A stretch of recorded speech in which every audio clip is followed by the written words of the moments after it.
Hello and welcome to the Wisconsin Historical Museum. My name is Ellie Antonowitz and I am the museum's program associate. Thank you for joining us for today's presentation, Madison 1969 with Stu Levitan. Our next History Sandwich Dinner will take place on Tuesday, August 20th at 12:15. Matthew Prigge will be joining us to discuss the fire that destroyed Milwaukee's Newhall House Hotel in 1883, which remains among the deadliest unsolved arsons in American history. At this time, please take a minute to make sure your phone is on silent.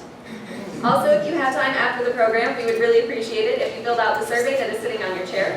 Once you fill that out, you can leave it on your chair and I will collect it at the end. Now on to today's program.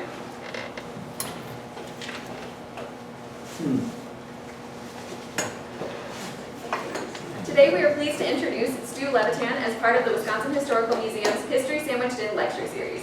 The opinions expressed today are those of the presenters and are not necessarily those of the Wisconsin Historical Society or the museum's employees.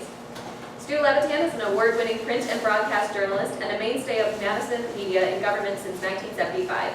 He is the author of Madison in the 60s and Madison, the Illustrated Sesquicentennial History Volume 1.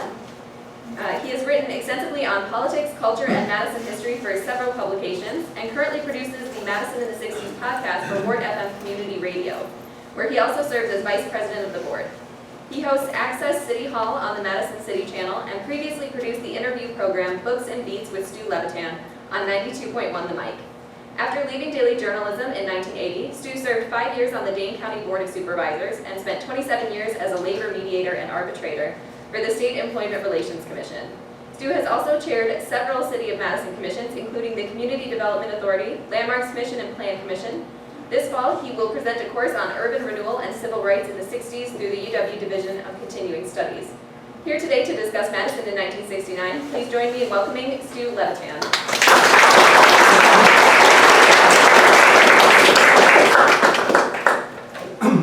Excuse me, thank you, Ellen. It is, of course, a great pleasure and honor to come back to History Sandwiched In, and especially to do so on behalf of the Wisconsin Historical Society Press. My thanks to the Historical Museum for hosting, and of course to the Historical Society Archives, Library, and Foundation, without whom, all of whom were essential to the writing and publication of Madison in the 60s. My talk today is in the following parts. First, we will mark the golden anniversary of the three big stories from 1969, student anti-war protests, the Mifflin Street Block Party riot, and the Black Studies strike. Then we'll step back and look at the big picture with an overview of the 5 distinct issues, some of them unique to this place and time, that really dominated the decade. Some are gone, but some remain. And I've left some time for questions and comments. And as it happens, I am celebrating an anniversary today too. It was on this day 44 years ago that Dave Zwiefel offered me the job as the Washington correspondent for the Capital Times, which is what indirectly brings us here today. Madison, 1969, a tick over 171,000 people live here. Several things which would define the 70s and 80s and beyond begin in 1969. The Mifflin Street Community Co-op opens. The Madison Tenant Union organizes and has its first red strike. Names in the political news include Republican attorney Bill Dyke, who defeats Democratic attorney Toby Reynolds for mayor. Eugene Parks is elected Madison's first African-American alderman. And Mrs. Ruth Doyle becomes Madison's first female president of the school board. This is State Street, west of Lake, in the summer of 1969. Planners want to turn the last 4 blocks into a full pedestrian mall, but the business owners are protesting. While the city considers closing a small street, it opens a large road. Campus Drive, a freeway between Babcock Drive and Farley Avenue, opens in November, taking 15,000 cars a day off Old University Avenue. And a few days later, the new athletic director, Elroy Crazy Legs Hirsch, fires the failed football coach John Cota, whose teams had won just 3 games out of 30 in his 3 years. But Hirsch has some sympathy for Cota, and he tells reporters that student unrest has made it difficult to recruit football players, quote, because their parents don't want to send their sons into a situation such as we had here.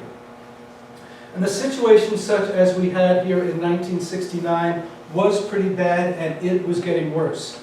As the war in Vietnam escalates and continues and anti-war protests grow, some activists edge into violence, and city, state, and university officials step up their crackdown. It's a vicious cycle of protest, rejection, resistance, repression, leading to 7 new laws this year alone dealing with protesters. And the city gets in the act, empowering the mayor to impose a street clearing curfew and to call out auxiliary troops.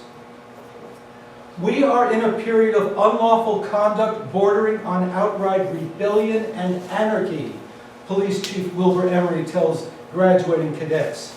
And the courts are, quote, building legal curtains around the criminal while restricting the police officer. This is the police chief of Madison, Wisconsin, hired by the Police and Fire Commission, appointed by the liberal mayor Ivan Nestigan, criticizing the Warren Court and the Miranda decision. Former Secretary of State Dean Rusk gives a talk at the Memorial Union in late August. It's 8 months since he left office, and there are no uniformed police on the scene. So when a crowd of about 150, led by members of the Young Socialist Alliance, heave rocks at his car as he is driving away, pound on other cars, and partially block traffic, there are no arrests. A few weeks later, Madison Police Inspector Herman Thomas tells an interagency meeting at the governor's residence that Mifflin Street radicals are gathering machine guns and grenades, and the consensus is to expect bloodshed, probably a death, on campus this year. Third week of September, there's a training exercise at the National Guard Armory on Wright Street. 2:45 in the morning, a bomb, about 20 sticks of dynamite with a timing device, explodes, doing $15,000 in damage to the armory and the training equipment. It's about an hour after a similar explosion damages the federal building in downtown Milwaukee. October 15th is Moratorium Day. 15,000 filled the field house for a series of speeches against the war in Vietnam. It is the largest crowd in the field house since a JFK campaign appearance in October 1960. And after the speeches, almost the entire crowd marches to the Capitol through the cold rain, filling State Street with flickering candles and shimmering umbrellas from mall to square. At the Capitol, all falls to a hush, but for the tolling of the bell of Grace Episcopal Church, for an ecumenical memorial service for the more than 900 Wisconsin servicemen who had died in the war so far. As each name is read, a candle is extinguished. The mournful ceremony ends about midnight. The war goes on. After entertaining thousands at the Dane County Memorial Coliseum on November 13th, Peter, Paul, and Mary perform another full set for free at the crushingly crowded Moratorium Midnight Vigil at the University Catholic Center on Lower State Street. At both shows, they urge fans to join the march on Washington that weekend, and many do. The next day, the regents reinstate curfew for freshman women under 21 and raise to 21 the minimum age at which students can live off campus without parental permission. The president of the Regents, Dr. James T. Nelly, team physician for the Green Bay Packers, calls it, quote, a vote against the permissiveness that is going on in universities. And as the decade closes, Governor Warren Knowles signs the year's 7th law dealing with protesters, setting a minimum 1 semester suspension from attendance or employment for anybody convicted of any crime arising out of the convicted of seizing a university building or forcefully disrupting classes or traffic. This is something that thousands of students had just done in the Black Studies strike. Now, only a few were arrested and charged, but from now on, everyone who blocks a building or blocks traffic knows that if they are arrested and convicted, they will be suspended from employment or attendance. Now, whether this would prove as great a disincentive as the state hopes remains to be seen. And it really doesn't seem so, because 3 days later, there's an SDS action against a Quonset Hut that the ROTC uses for instruction. It's called T16. It's at the corner of Babcock Drive and Linden Drive. And it leaves 4 campus policemen injured and 4 protesters in jail. Then about 200 move through campus, smashing windows in the Army Math Research Center and Bascom Hall. A group of about 20 attacks the Peterson Administration Building, where they smash the large plate glass windows and destroy thousands of the hated photo identification cards. And if you can see, the byline on this story is Leo F. Burke. 4:15 in the morning on December 28th, Carl Armstrong, a recent UW dropout working for Gino's Restaurant and Pizzeria, breaks 3 windows in T16, tosses in 2 one-gallon jugs filled with gasoline, and lights a match. The fire department saves the building, and police track Armstrong's footprints in the snow to Tripp Circle, where they lose the trail and never develop any suspects. The Badger Army Ammunition Plant in Baraboo. On December 31st, Armstrong, a Madison native from the east side, gets his brother Dwight to steal a plane from Maury Airfield, where Dwight works, to make a bombing run on this facility. About 2 hours into 1970, Carl drops 3 makeshift bombs of ammonium nitrate and fuel oil, called an ANFO bomb. They fall harmlessly into the snow and do not explode. Driving back to Madison, Carl is pulled over by the police, who do not smell the kerosene on his pants and only give him a warning for speeding. This is the start of the New Year's gang, whose number would soon come to include the aforementioned Leo Burt, who literally embodied the growing radicalism of the Daily Cardinal. The New Year's gang will undertake a series of firebombings and other actions, culminating in the ANFO bombing of Sterling Hall at 3:42 in the morning of August 24th, 1970, in an unsuccessful attempt to damage the Army Mathematics Research Center. The explosion destroys valuable research, does about $2 million in physical damage, and kills postdoctoral physics researcher Robert Fosnacht, who has no relation to the Army Math Research Center. And there are 35 other war-related deaths in Madison this decade. 1969 brought 7 funerals, including 2-time Purple Heart recipient Corporal Charles Le Bosquet. That's down from 9 in 1967 and 68. And we have 2 22-year-old heroes among our number. Marine Sergeant David B. Thompson is awarded the Silver Star for conspicuous gallantry and the Navy Commendation Medal. And Army First Lieutenant Ricky B. Brandmeier is awarded the Bronze Star for heroism in ground combat. So that's a brief overview of the state of the anti-war protest movement in 1969.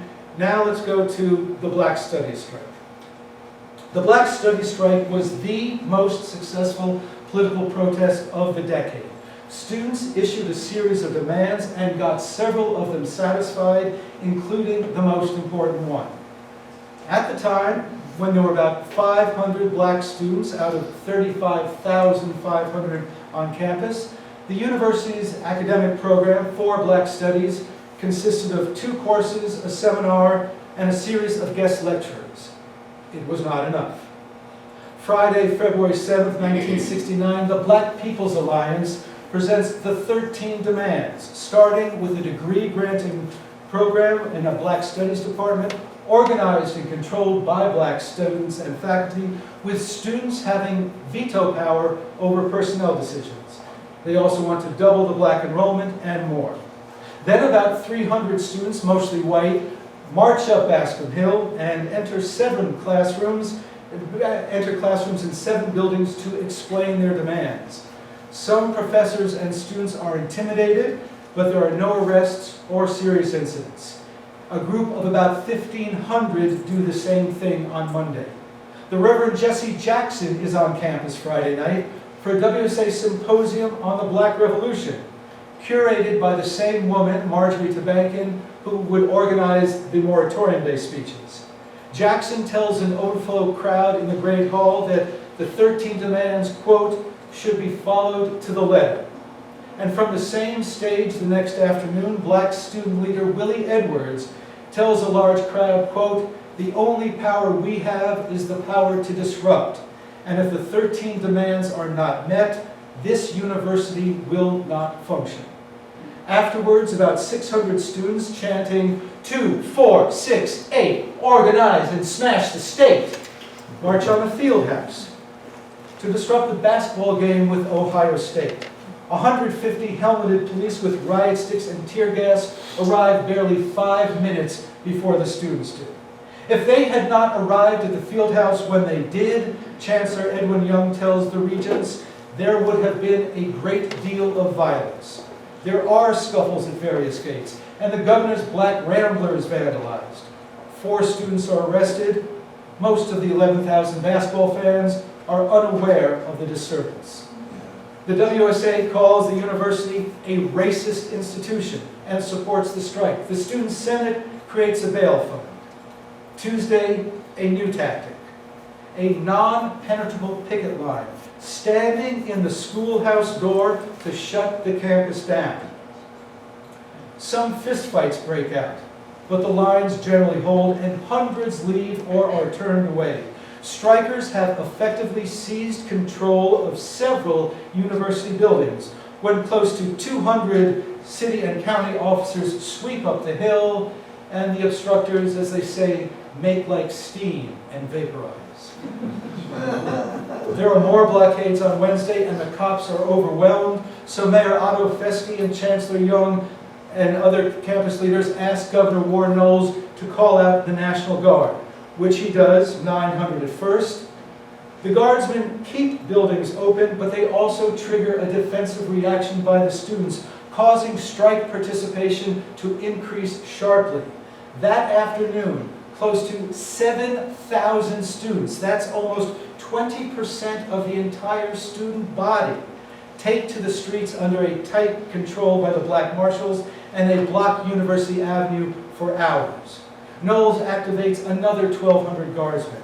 That night, another group of about 8,000 students, this is more than 20% of the student body, hold a torchlight parade that winds through State Street and Langdon Street.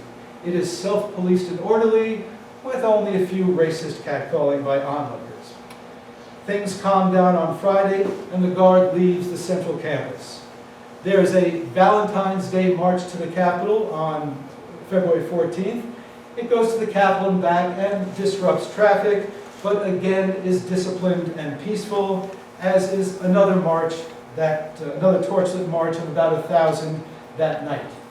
The strike never really gets going the second week. It is over by Tuesday, but for a brief outburst of vandalism a week later.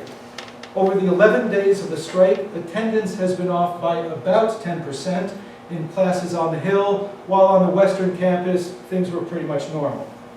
A few days later, a special faculty committee recommends the university establish a Black Studies department, and in early March, the full faculty endorses the idea, and on December 1st, the faculty unanimously accepts the detailed plans and academic program for a degree-granting Department of Afro-American Studies, the primary goal of the strike. And proponents hope the Regents and Coordinating Committee for Higher Education will give final approval, and the department will start in the fall of 1970. The Mifflin Street Block Party riots of May 1969.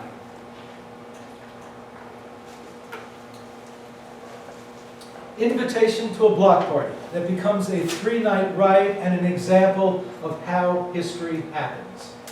The great radical leader Tom Hayden called the student neighborhood around Mifflin and Bassett Streets one of America's liberated zones.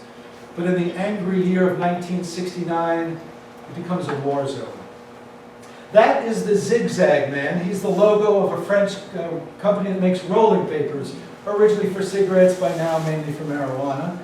But unlike the real logo, he is wearing a bandolier of bullets under the inscription, "Armed Love and the Command to Off the Pig."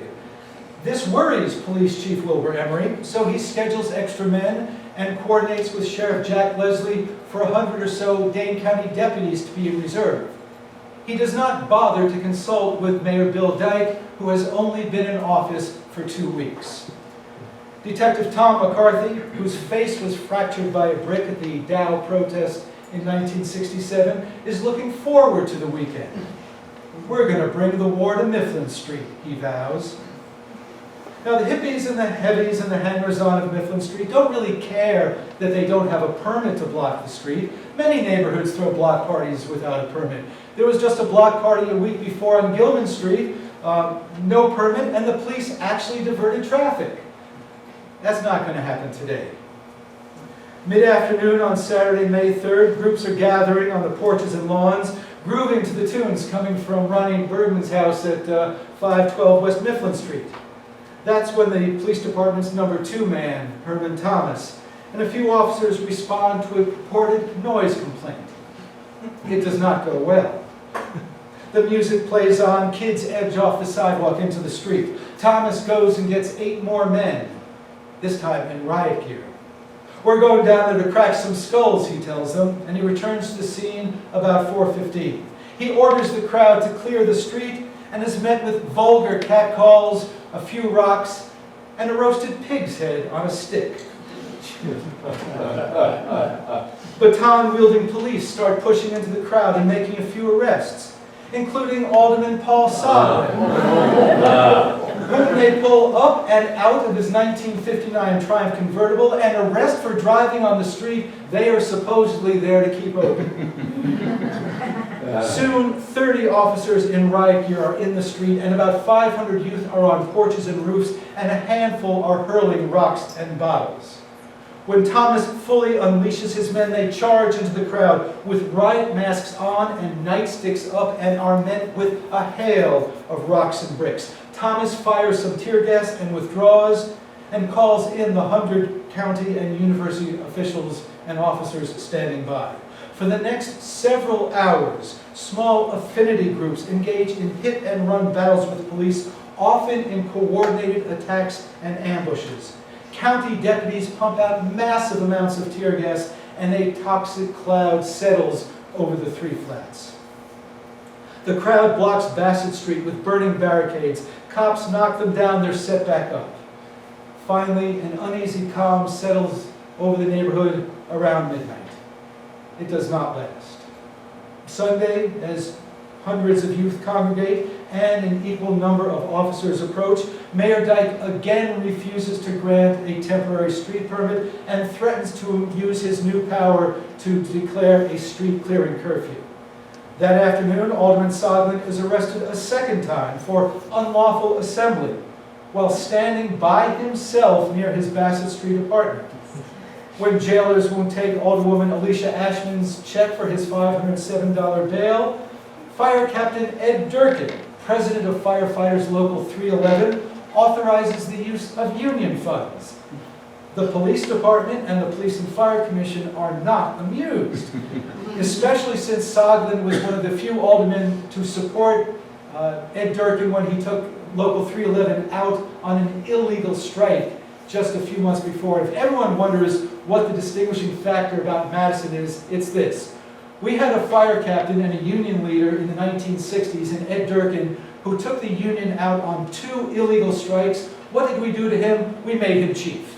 That's what you need to know about Madison, Wisconsin.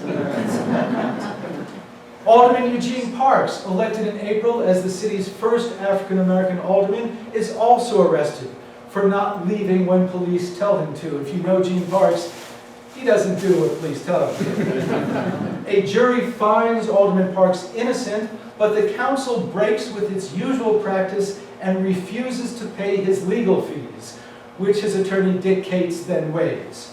Soglin is convicted of failing to obey a lawful command from a police officer and pays a small fine. The unlawful assembly charge against Soglin and 20 others are dropped because Inspector Thomas broke the law when he declared an entire 6-block area an unlawful assembly. After dark, the riot resumes as kids and cops battle throughout downtown. Late Sunday night, some Flanders come to the city-county building where the city council is holding an informal meeting in the vain hope of meeting with Mayor Dyke.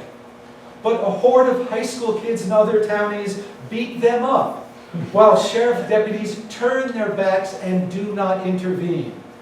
After last night, Sheriff Leslie says, they deserve everything they get. Early Monday evening, Mayor Dyke comes to Ground Zero, speaking to a jeering crowd of about 1,000 from the steps of the new Mifflin Co-op, which you see still has its old white front grocery sign. He rejects Soglin's demand for amnesty and tells the people they have half an hour to depart. They build new barricades instead. And soon after Dyke leaves, 400 officers from several jurisdictions resume their tear gas offensive, and the third night riot is on. The Monday night riot is the worst yet. Tear gas blankets the area, with rocks thrown and trash fires set from the fraternities to the southeast dorms. Police fire tear gas at girls giving first aid in front of the Hillel Foundation. They fire tear gas into a group of professors on the porch of the University Club. Students studying for finals have to leave the Memorial Library because tear gas is coming up into the building. Police finally exhaust their supply of tear gas canisters and start throwing empty soda cans at students to try and get them to disperse. And the students are fighting back, and not just with projectiles, but by firebombing 3 city, state, and university offices. For the second May in 3 years, student chaos in downtown streets shuts down the city bus service. And the city buses are driven by Teamsters. So the protest movement has scared away football players and Teamsters.